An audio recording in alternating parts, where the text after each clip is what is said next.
16 కోట్లు అనే ముందు ఈ ఇంజెక్షన్ ఏదైతే జల్సెన్మా ఏదైతే ఉందో ఎంత తొందరగా లక్షణాలు రాకముందు ఇవ్వడం జరిగింది అన్నది ముఖ్యం. ఒకసారి ఆల్రెడీ లక్షణాలు వచ్చిన తర్వాత ఈ 16 కోట్ల ఇంజెక్షన్ వచ్చిన కూడా దాని అంత ఉపయోగం ఉండకపోవచ్చు. ఏదైతే ఫస్ట్ ద ఇన్ఫాంటైల్ టైప్ 1 ఆ తర్వాత ఇంకా దాని లక్షణాలు పెరిగిపోతూ ఉంటాయి. దాని తర్వాత ఇంటర్మీడియట్ పద్ధతి అంటారు, తర్వాత ఏదో మోడరేట్ మైల్డ్ అని ఇలాగ వచ్చాయి. ఇప్పుడు మైల్డ్ ఇంటర్మీడియట్కి వచ్చేసేదంటే దాని తాలూకు మనం ఇచ్చినా కానీ 16 కోట్లు పూలింగ్ చేసి ఇచ్చినా కానీ అంత ఉపయోగం ఉంటుందా, ఇది మనం ఆలోచన చేయాలి. మెడిసిన్స్ రాకముందు ప్రతి డిసీజ్ కూడా చాలా తీవ్రతరంగానే భావిస్తాం. ఈరోజు మనం చిన్నపిల్లలకి టీకాలు వేస్తున్నాం, లేదా గర్భిణీలకి మొదటి ప్రికాషన్గా కొన్ని ఇంజెక్షన్స్ చేస్తున్నాం.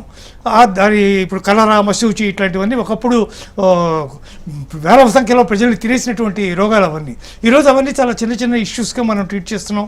వాటికి ముందే మనం ఇంజెక్షన్స్ చేసేస్తున్నాం. నా ఉద్దేశం అది.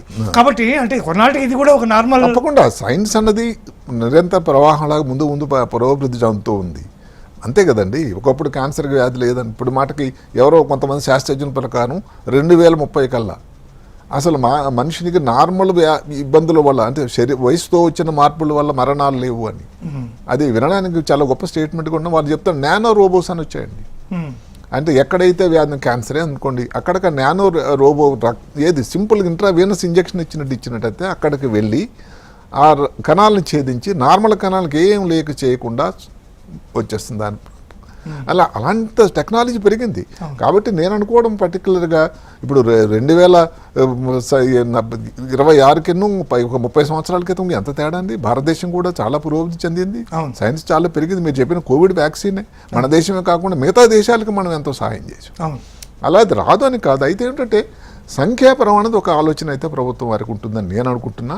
అయితే వాళ్ళు పెద్ద మనసు చేసుకొని ఈ బేబీని కూడా మనం చెయ్యాలి, ఇంతమంది అడుగుతున్నారు, రిక్వెస్ట్ చేస్తున్నారంటే సుంకం తగ్గించి దిగుమతి చేసుకోవడానికి సరళతరం చేస్తే దానివల్ల డెఫినెట్గా పునర్వేసుకోవడం మళ్ళీ పునర్జీవనం అవ్వడానికి చక్కగాను.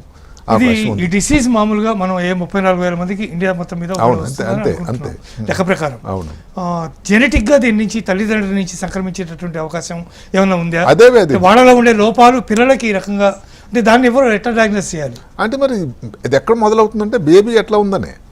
అంటే బేబీ వాళ్ళు చెకప్ చేస్తారు, వ్యాక్సిన్ తీసుకెళ్తారు కదా, దానికి ఏదో షెడ్యూల్ ఉంటుంది.